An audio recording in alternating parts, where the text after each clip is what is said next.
The VR Game Jam is over, and what I submitted was a complete disappointment. This is going to be a tale of how this game jam became a battle between myself and Murphy's Law. For those unfamiliar with Murphy's Law, it's an old adage that says anything that can go wrong will go wrong at the worst possible time. I had just finished moving in, and before I could even unpack, I had to run off on a family vacation for the weekend. Although I couldn't program anything, at least I could generate some ideas when the announcement was made. The theme was finally announced on Saturday, and we were given one-time use. My approach to most game jams is to do a massive brain dump. Just throw anything like themes and settings and genres as much as I can and mix and match until I find something I like. Did I want a horror game about coffee pods? A shooter with only using plastic bags? I tried so many combinations and none of them really spoke to me. I eventually settled in on an idea for a semi-puzzle game where you would use a one-time explosive to try and knock off the most blocks off of a table. It wasn't the most innovative idea, but I wanted something simple that I could work on with my time constraints. Since I was on vacation, I really lost a lot of time over the weekend.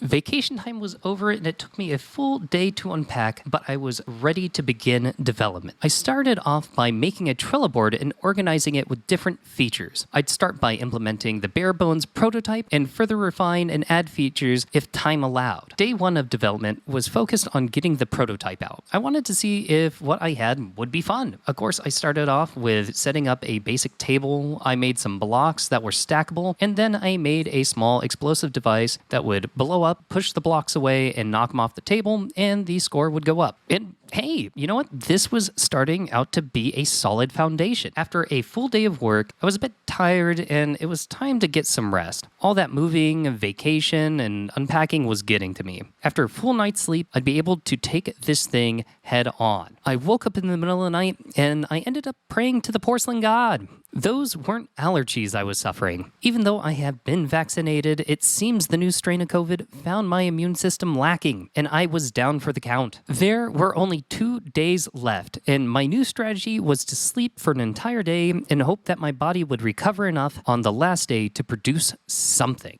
After sleeping, I found enough energy to push through and begin development again. My new goal was to submit a project with enough scaffolding that it would at least resemble a game. I threw together some walls and a ceiling that were claustrophobic. I wanted the player to feel like they were working in a box for a soulless company that specialized in destroying children's dreams by blowing up their block structures. I set up a computer screen that would type out instructions and lead the player along the way.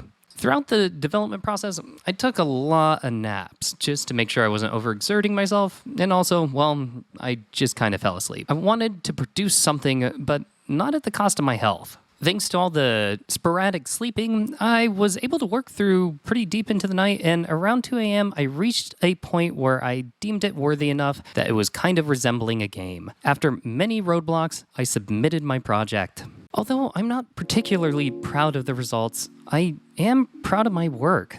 I went into this game jam expecting to stretch my abilities as a VR developer. Instead, I was given the opportunity to push myself even though Murphy's Law was conspiring against me. We don't always get to choose what challenges we face in life, but I think it's important to be adaptable when those challenges shift from what our expectations are. Even if the end results aren't what you desire, you should be proud of the work you put in. I hope this encourages some of you in the future to join game jams, even if you don't think you're ready. Honestly, you just need to put in the work and be proud of what you can do. I'll see you in the next one, Shrimpos. Bye-bye.